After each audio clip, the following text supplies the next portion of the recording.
Hello, তো বাড়িতে তালা দিয়ে আমি কোথায় যাচ্ছি? আমি যাচ্ছিলাম হসপিটালে। তো তোমাদের সাথে তো আমি আগেই শেয়ার করেছি যে আমার শরীরটা খুব একটা ভালো নেই, যার জন্য আমি কলকাতা গেছিলাম ডাক্তার দেখাতে। তো ওখান থেকে আমাকে কিছু টেস্ট দিয়েছে, যেটা বলেছে শিলিগুড়ি থেকে করিয়ে নিয়ে তারপর আবার যেতে হবে।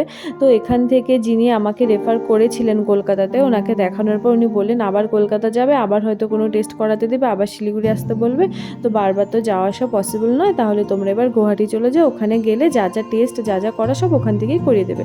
তো তার জন্যই ওই রেফার লেটারের কাগজপত্র জমা দিতে আমরা যাচ্ছিলাম এনজিপি রেলওয়ে হসপিটালে। তো এটাই সেই এনজিপির রাস্তাটা, যেটার ভিডিও আমি তোমাদের সাথে আগেও শেয়ার করছি। কি সুন্দর রাস্তাটা, আমার তো খুবই ভালো লাগে। তারপর হসপিটালে এসে দেখি হসপিটাল পুরো বন্ধ, কেউ নেই হসপিটালে। আর দেখো হসপিটালেও কিন্তু প্রচুর গাছ লাগানো, এখানে আম গাছ, নারকেল গাছ, আরও অনেক অনেক গাছ ছিল। তো আমরা এসেছি, আজকে তো আমাদের কাজ হলো না, এখন আমাদের ফিরে যেতে হবে, দেন আবার আরেক দিন আসতে হবে কাগজপত্র জমা দিতে। এগুলো ঝামেলাই খুব খারাপ লাগে। তো যাই হোক, এবার আমরা ফিরে যাই। আর টাটা, দেখা হচ্ছে পরের